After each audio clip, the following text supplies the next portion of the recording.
Marvel, Mr. President Chapter 1, 1. Come forth Satan. A/N, as many of you already know, I am known to mess with the canon storylines. So if you hope that everything will be like canon and MC will just be a side character who pushes himself in the plot, then you will be disappointed. MC is a fabulous, SE*Y, badass, old and yet manliest among the manliest men on the Mother*King planet.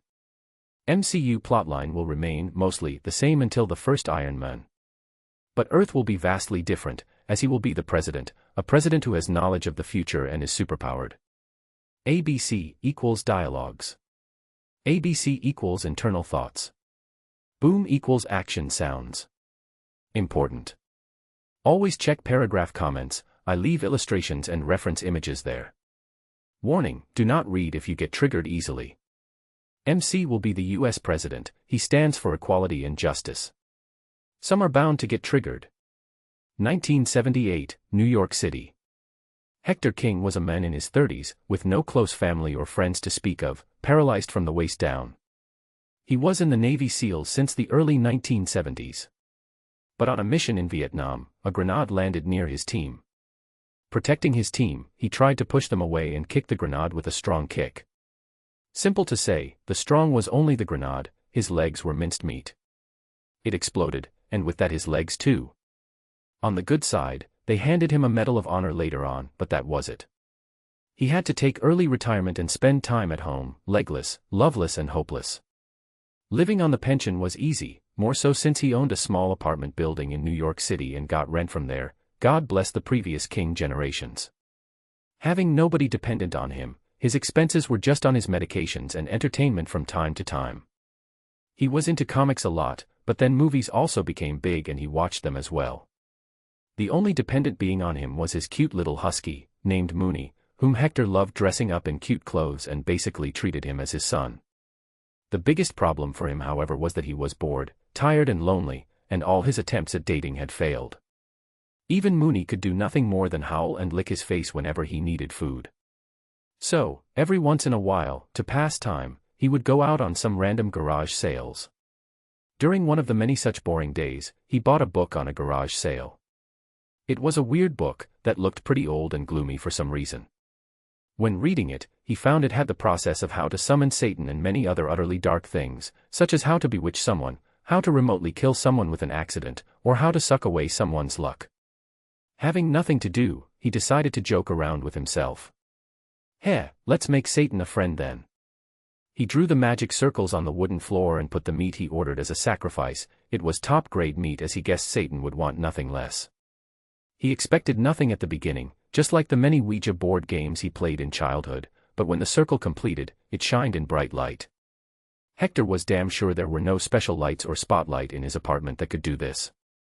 So the possibility of the summoning spell being real rose in his mind.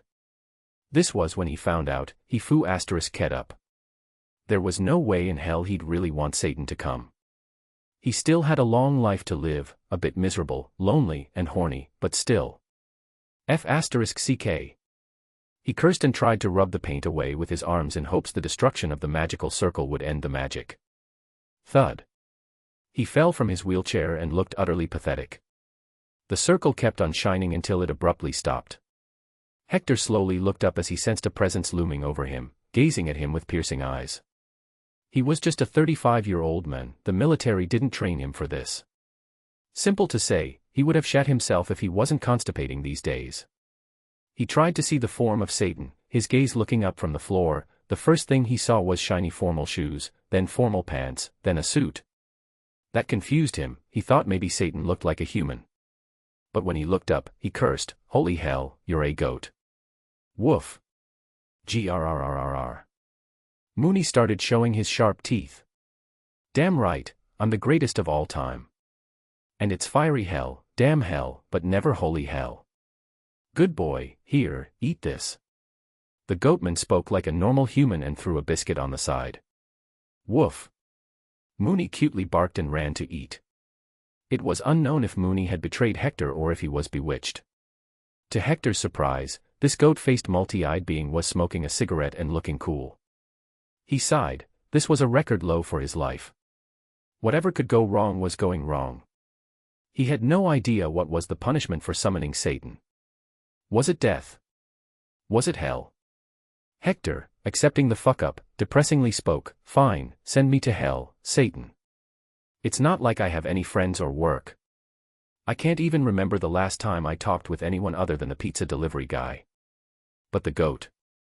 Satan seemed interested in something entirely different and offered him, "It's been a long time since I was summoned. You found my book. Good, what do you want? Riches? Women? Fame? Strength? Or perhaps, your legs? Or, maybe a penis enlargement? All at the discounted price of your soul." It turned out, this was like the Crossroads demon. Hector, however, seeing he wasn't going to be killed, decided to make the best of it. He didn't need any of that. And so, his answer even shocked Satan, making that smug look disappear. I want you to be my best friend." Satan, after a moment of shock, smiled, albeit creepily. "Ha ha ha. All right then. I, Satan of the multiverse, Grandpa's son and underling, shall be your friend." And from there, the friendship that would last eternity started, all for the price of Hector's soul. But, neither of them knew that this friendship would change their life eternally. Satan gave Hector his legs back so they could have fun, eat, play and relax. The two went on a world tour, of course, with Mooney with them. And it was not just a weekly tour, but a literal world tour, where they saw each and every street of every country. Satan did his job of sending souls to hell while at it. Hector and Mooney were just riding along. Over the years, Hector accumulated a lot of wealth from various stints he and Satan pulled together. Satan was a mischievous being after all, and it was in his nature to mess with people. They visited all the beautiful resorts of Bali, the desert of Africa, the rain forests of South America, snowy lands of Antarctica to ride on penguins' backs. They even went to space, because Hector wished to see the moon and Mars. Mooney loved the moon too much and even resisted leaving the giant rock. After some negotiations, Mooney was satisfied by taking a moon rock with him in his cute backpack. Hector also brought back a huge rock sample from Mars and dumped it in front of NASA's building. Those scientists were going crazy trying to find out how it reached there as Hector and Satan had a laugh. They went on to eat the food of every cuisine ever made. They went to every single amusement park in the world. And slowly, they truly did become best friends. Hector also grew out of his introverted and depressed personality, becoming a funny, energetic and cool old man. Years passed and became decades, they still roamed the earth as best buds. Mooney, by the grace of Satan, lived way beyond his dog lifespan. But, a human body can only exist for so long. And even Mooney passed away just before Hector was hospitalized. Due to this, Hector knew his time was coming. A/N, imagine a long montage of cut scenes of Hector, Satan and Mooney doing crazy things with Mr. Blue Sky playing in the back. Year 2021.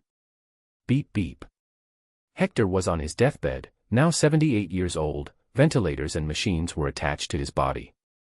But he was happy, he lived his life to the fullest with Satan as his best friend.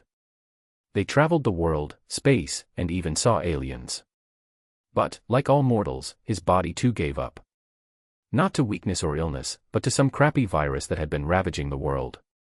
Satan, as written in the contract, didn't have the authority to save his life. Satan arrived to see his dear old friend with a sad face. "My friend, angels and gods from heaven write poems about our bromance. You were the first mortal to see me beyond my looks. That I am not evil, my work is, something I have no power over as Father decided it. You were my first ever friend, and probably the last one too. I'm glad I found that book, Satan." Hector weakly murmured from his bed. With those words, the machines gave the flatline noise. His eyes lost their shine. He was dead. Then, the magical things happened. Slowly, from the dead body of Hector, a translucent shape rose up. It was identical to Hector, most likely his soul. But Hector himself didn't know.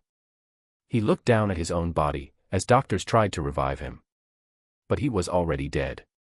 ****man, do I look ugly in this old body? I used to be so handsome back in the days. Legless, but handsome nonetheless." He turned to look at Satan. "What happens to me now, and what about Mooney? Mooney, haha, that good boy went to dog heaven. All dogs go to heaven. Satan replied, remembering the good boy he was so attached to for the past few decades. However, Satan knew it, Hector's soul will be sent to hell for atonement and then back to the cycle of reincarnation. Sadness took over him, something that was strange to him as he never felt this way before. But, he decided to do something crazy, *CK it. You're my best friend, I can't let you die. Hector, I am appointing you as the Hell's Inquisitor, a position only under me. Chapter 2, 2. A New Adventure. This was a shocking development, but Hector liked it. Who wants to relive the pathetic human life again? Get born again, go through school life, find a job, love, and do the whole grind once again. There was no fun in that. And from there, he took his new office in hell as Hell's Inquisitor. It turned out, Satan was actually the second highest ranking person in hell. There was another guy above him, but he was rarely seen.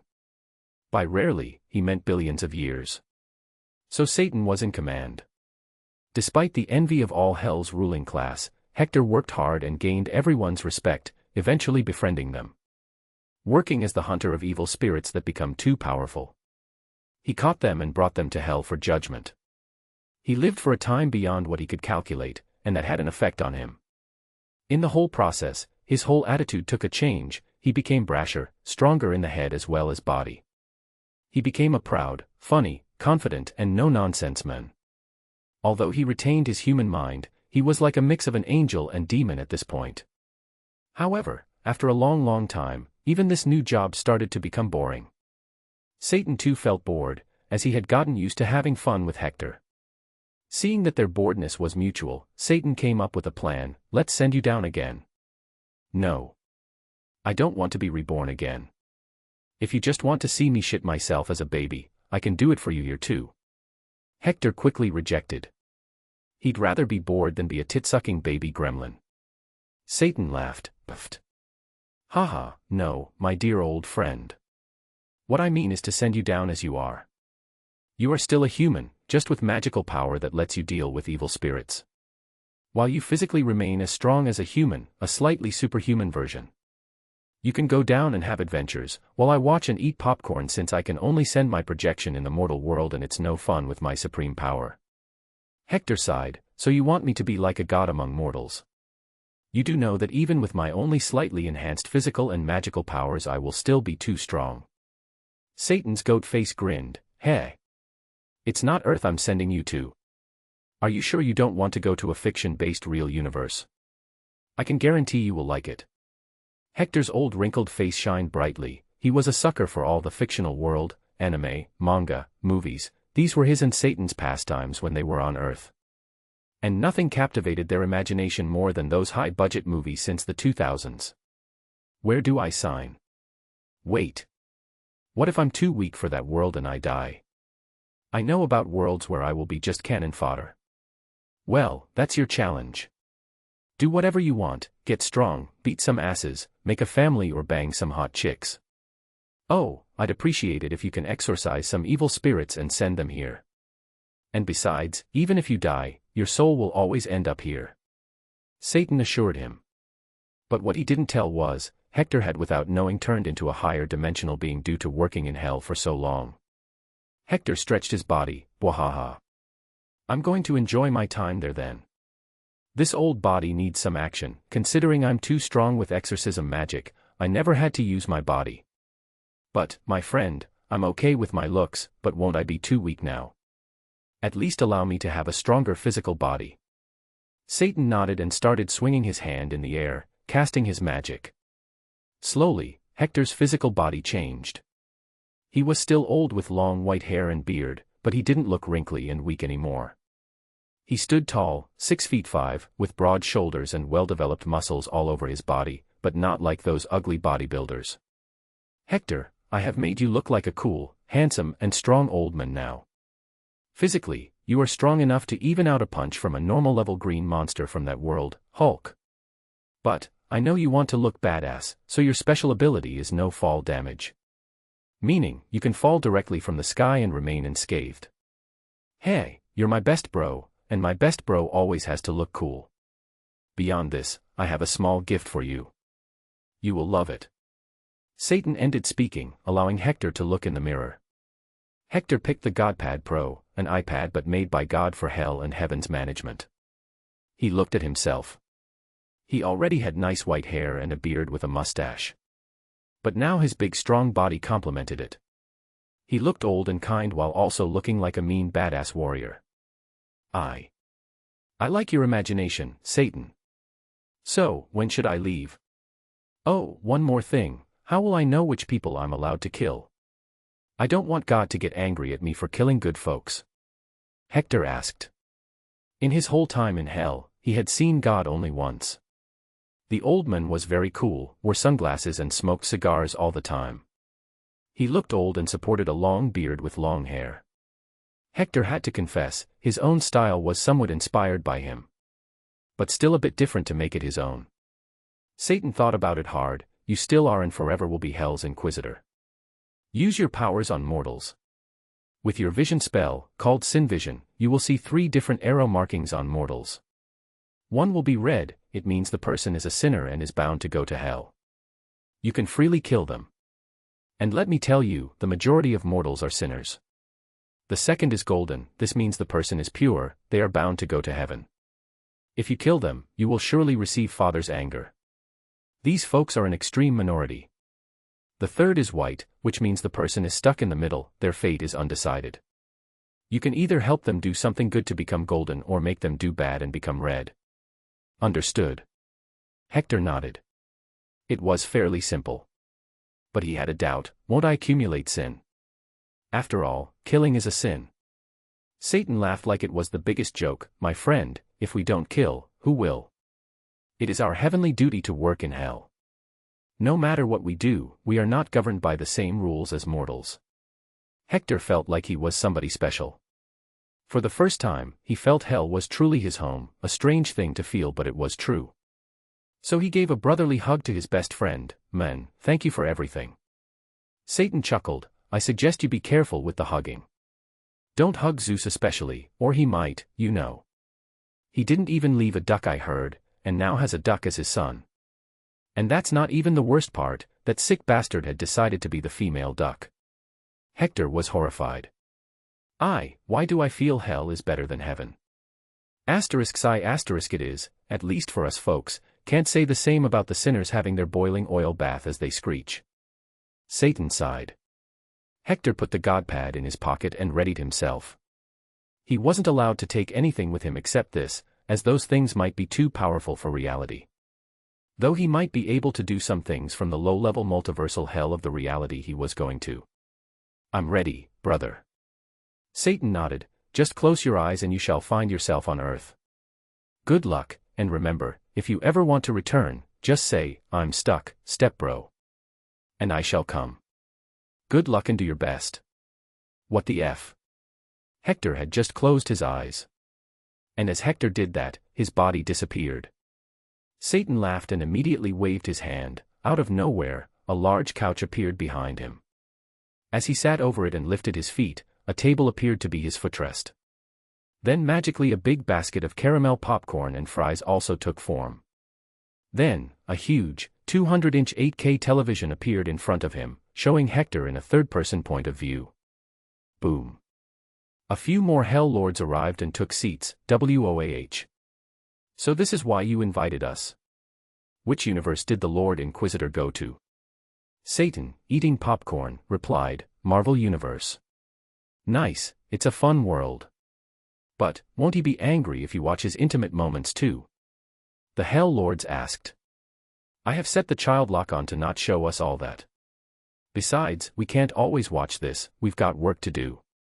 The television will automatically create episodes for us, showing us the best moments. I should ask Father, maybe he'd also want to see this in heaven.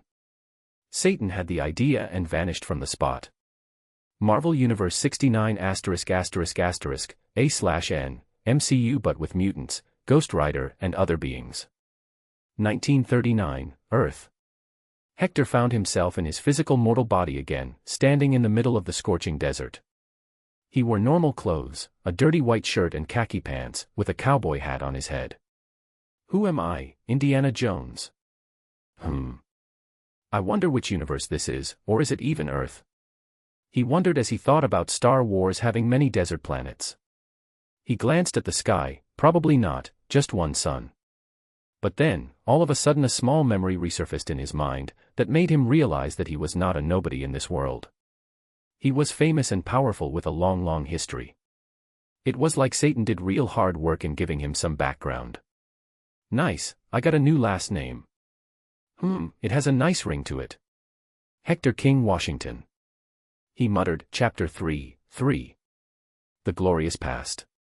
The moment old boy Hector realized through his new life's memories that his surname was not just a fluke and that he was really a direct descendant of George Washington, he quickly tried to feel his teeth. Oh no, I read somewhere that George Washington had really bad teeth and gums problem. I hope only the name got to me and not his genes. He touched them with his fingers and tongue. They didn't feel crooked or pained. So he took a sigh of relief. Good, now let's review my memory and understand where the hell I am and who am I exactly? Memory starts. This is MC's past that he didn't live himself but is hardwired in the universe's timeline and is real. So for MC, it's pretty real. In this world, Hector was born on the 4th of July 1870 and he fought in America-Spanish wars as a 28-year-old. Those times were pretty easy to rise through the ranks during wars, so he reached the rank of colonel by the end of it. But after that, his career was in stagnation. That was until one fine car driver decided to take a shortcut while an archduke sat in the back. World War I was an opportunity to rise for Hector. By the end of the war in 1918, he had already reached the rank of lieutenant general. He was tired of the military now, and he had already reached all the fame and glory he ever wanted. Many people knew his name and heroic deeds, so, in the year 1920, at the age of 50, he took retirement and entered politics. Using his popularity as a famous general, he stood for Senate elections from the state of Illinois and won in 1922. But that was not it. In 1924, he ran for governor and won again.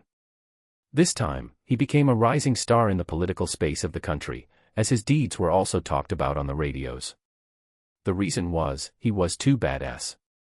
In Italy, starting from 1919, Mussolini started his fascist campaign, and finally, he became the Prime Minister of Italy in 1922.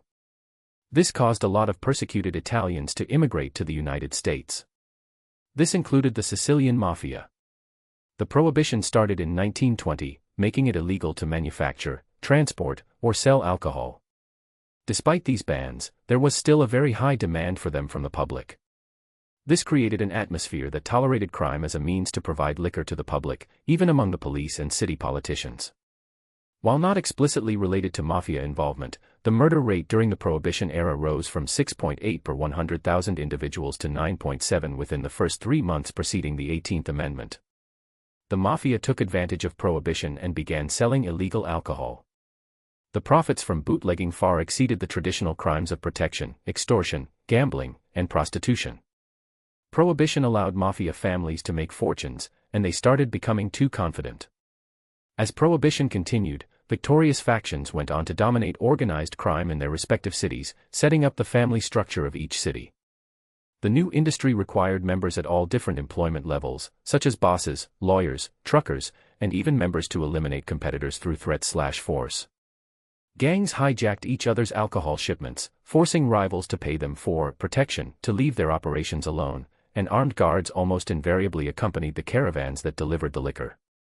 In the 1920s, Italian mafia families began waging wars for absolute control over lucrative bootlegging rackets. As the violence erupted, Italians fought Irish and Jewish ethnic gangs for control of bootlegging in their respective territories. But, those that died and were pained were common citizens. So, being the almighty Hector King Washington, he smothered the streets with the blood of the mafia, or any criminal that came in his way. He survived a record 48 assassination attempts, creating a countrywide joke that Hector had basically survived assassinations in all 48 states. A/N, Alaska and Hawaii became states in 1959. He became the first governor to pick arms and fight side by side with the police officers, killing more criminals than the entire police department combined. He was again nicknamed the Invincible Governor. The whole state supported him, as the gangs who were initially welcomed due to liquor, now had become too bullish, often resorting to kidnapping rich folks. In 1926, he eradicated the entire Chicago outfit by killing Johnny Torrio and Al Capone. Then, being someone with previous knowledge of the world, he killed off Paul de Lucia, who served as the nominal or de facto leader of the Chicago outfit for 40 years. In the original world of Hector, Paul was named by a Senate crime investigating subcommittee, the country's most important criminal. Hector didn't stop until each member of the mob was dead. Nobody raised any questions except one, Herbert Hoover, the current president, sitting at the top. The man was a businessman and his policies didn't help with the start of the Great Depression. People became angrier as the men indirectly supported the mafia by opposing him. The men underestimated Hector's charisma. Most of the country knew that by dealing with Chicago outfit, a huge mob infestation, he had removed cancer that would have plagued the country for decades to come. Eventually, his deeds scared most of the mafia away, making Illinois the taboo territory. Now, most of them were focused in New York, San Francisco, Los Angeles, and some other large cities. But Hector knew that these mafia were also one of those responsible for helping the American economy to recover from the Great Depression by providing money and jobs in illegal ways. So, he gave a public speech with double-meaning words, hoping the smart folks would understand. "I did not want to raise arms again, I am but an old retired military man. But the agony and cries of the people of my state, the people I am supposed to represent, forced me to. For every innocent's blood spilt, I will make sure 10 mobsters fall down." This was essentially saying, you can do your business as long as it does not involve kidnapping, extortion and killing. So, in a controlled manner, he allowed mafia to work in his state, but he never allowed them to turn into the behemoth he just finished. As the state did not have rules prohibiting the number of terms for governor, Hector again ran for re-election in 1928 and won a third term, mainly due to his extreme popularity, which was a result of his great looks, which instilled confidence among people, his superhuman-like image and finally, his policies that promoted economic activities by providing special concession to factories and other manufacturing agencies. Even after the 1929 market crash and the start of the Great Depression, he remained popular. Before the election, though, much news came that he might move to New York and run from there, due to the widespread mafia menace. But those rumors turned out to be false, spread by the current governor of New York, Franklin D. Roosevelt, hoping to scare the mafia to stay silent for a while, as his own election was coming. And it bloody worked, just by using Hector's name, the men got re-elected. But after 3 terms, Hector wanted to have some rest and let his second-in-command and faithful loyal student take over, helping him with the elections. Then Hector went back to his ancestral home of Mount Vernon to relax. That was until a 50-year-old man, in a wheelchair, came rolling to his home with his wife pushing him. In 1932, he was invited by Franklin D. Roosevelt to become his vice president candidate due to his popularity. Roosevelt also admired him, his policies, work and will, since Hector was older than him. He gladly accepted it, knowing that Roosevelt will be in the office overseeing the entirety of the rebound of the American economy from the Great Depression and World War II. Though he knew that it was the World War that really brought America out of the Great Depression, along with some policies of Roosevelt, he still wanted to change some things about the United States, since he believed that the country was supposed to be the beacon of freedom, democracy, and justice around the world in the future, something that it failed to become in his own timeline. With that, Hector King Washington, the only remaining descendant of George Washington, entered the White House.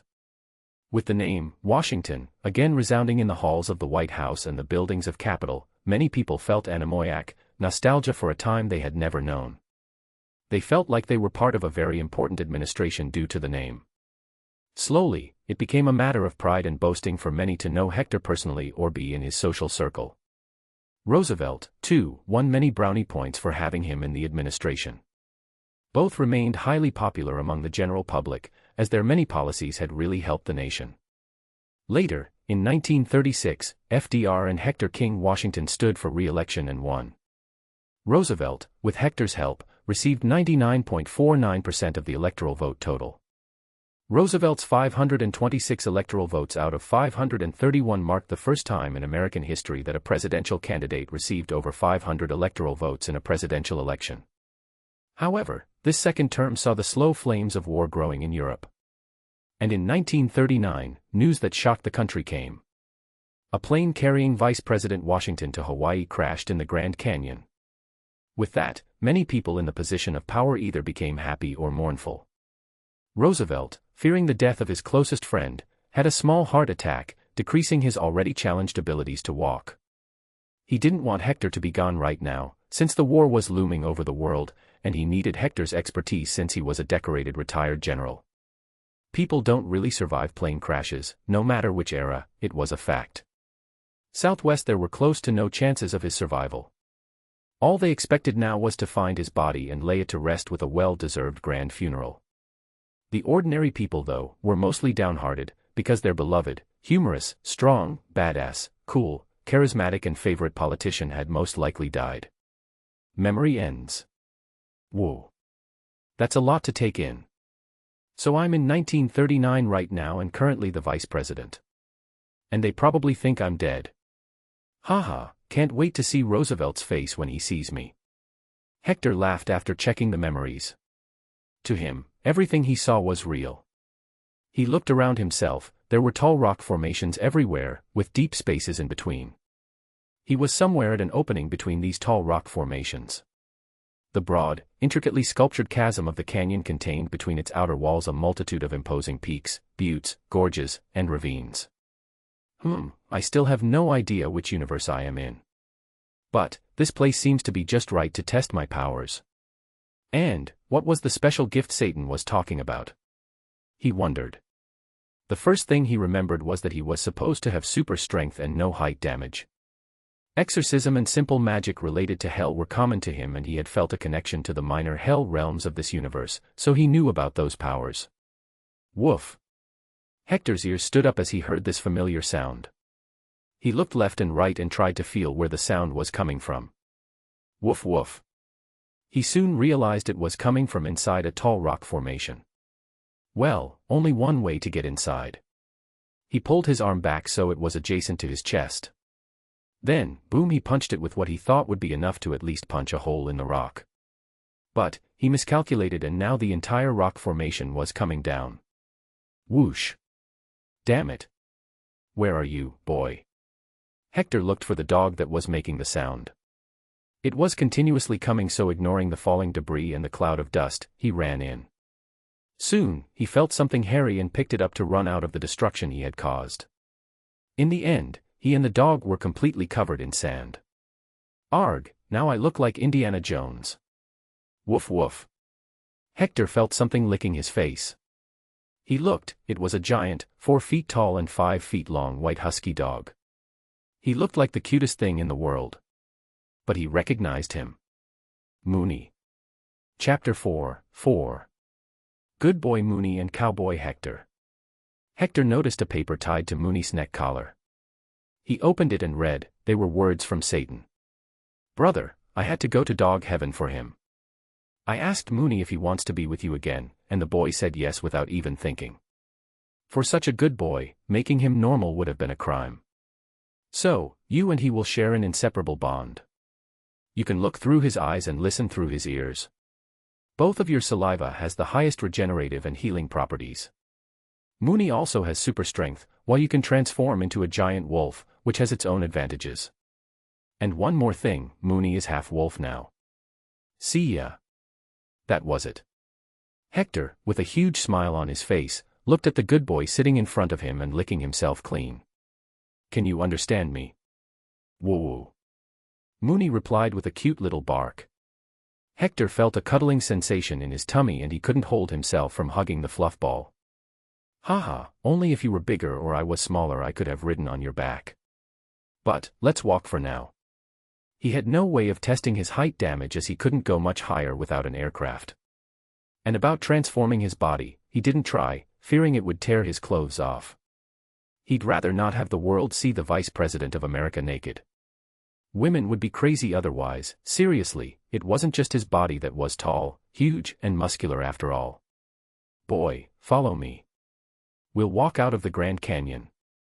We should head west. We will either find a highway or if we're lucky, we'll end up in Las Vegas. Sadly, it's not the crazy city of the future yet. He muttered and started walking, in his dirty clothes. Yet, he looked pretty badass. From time to time, he would see some aircrafts flying by. He reckoned that they were looking for his dead body at the crash site. But Hector didn't even know where the crash site was. So a tall old man and a tall old dog walked the deserted land while talking in their own language. Somehow, both understood each other. Washington, D.C. Franklin Delano Roosevelt was upset. But he had to work as the president. He, however, ordered all to refrain from making any public statement about VP Washington until the body is found. He knew that the man was most likely dead, yet he held on to that pinpoint thin thread of hope. Knock knock. Secretary of the Interior, Harold L. Ikes, entered with a face mixed with both fear and excitement. Mr. President, the crash site has been found, but the Vice President's body is nowhere to be seen. Roosevelt's body seemed to have regained strength and looked up at his Secretary of the Interior, who seemed like an angel. Are you sure? And have we sent men to search for him? He must be in a very bad condition. Secretary Harold assured him, I have notified the Air Force and the Army. The Secret Service is taking the matter very seriously. I will myself head to California and stay at the Air Force Base. Tell all the men in authority, if they can't find him, find another job. Roosevelt stoically ordered and moved his wheelchair. Mooney, are you fine with swimming? Hector asked the good boy, looking all excited as they had arrived at a river. Hector guessed it was the Colorado River since it was westbound. He also knew that if he traveled downstream, the river would soon bring him to Las Vegas Bay, near the Hoover Dam, completed just 4 years ago.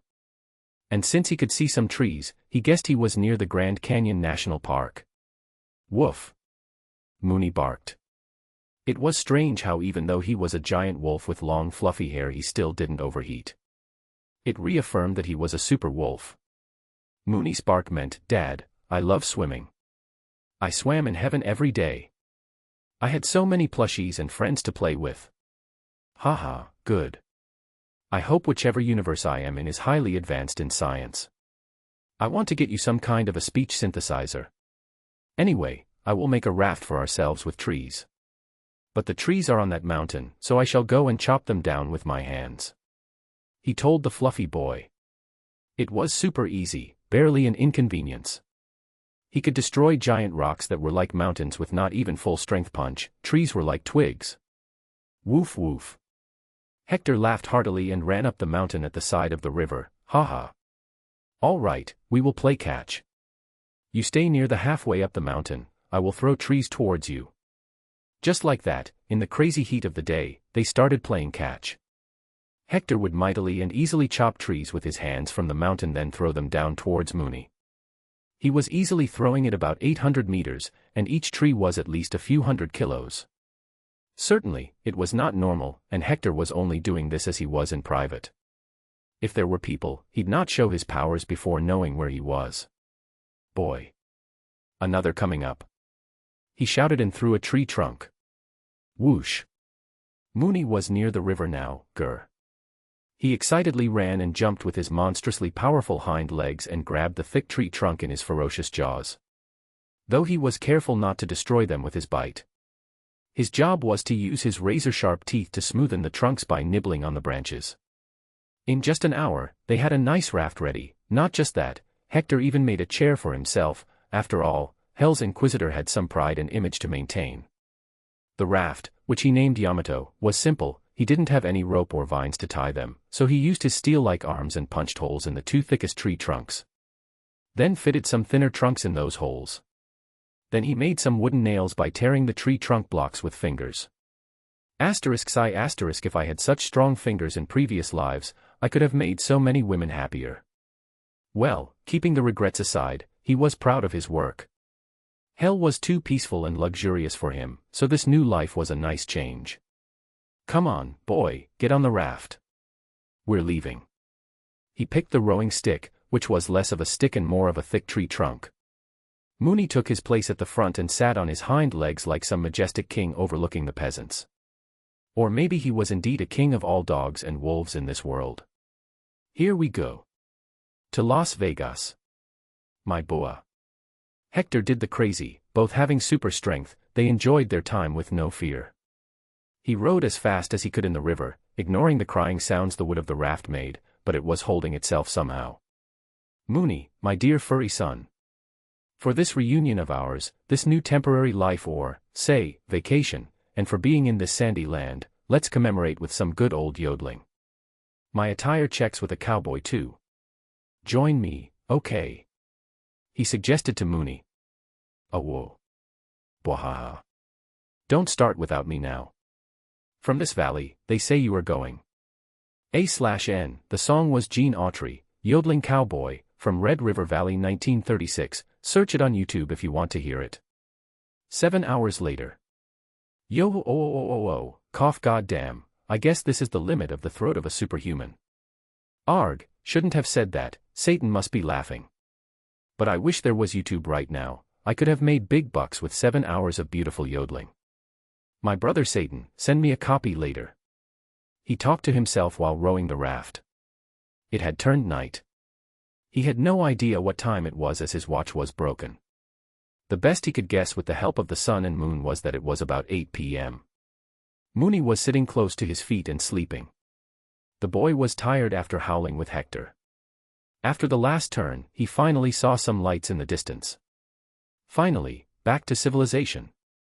Mooney, wake up, we're finally going to get a meal. Mooney stayed down.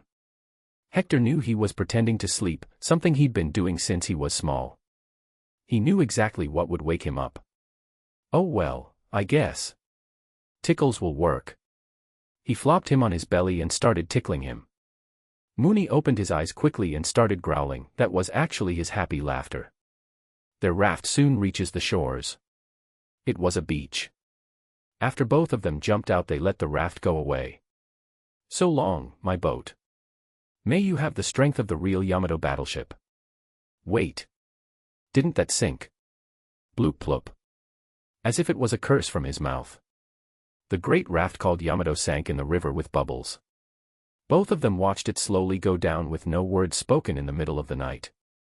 After it completely drowned, Hector saluted it and turned. Anyway, I'm hungry. Both of them walked towards the road where they could see many cars passing by. They tried to ask for a lift, but most of the people just accelerated away after seeing Hector's tall muscular form as well as the monster-sized Mooney. What a sad world we live in. Not even giving a lift to your vice president. It seems we'll have to walk, Mooney, he sadly sighed. Chapter 5. I'm in the Marvel Universe. It took them an hour of fast walking to arrive at the unsightly-looking place called Las Vegas. It was a simple little village to be honest, as only 13,000 people live here. Hector quickly checked his pocket.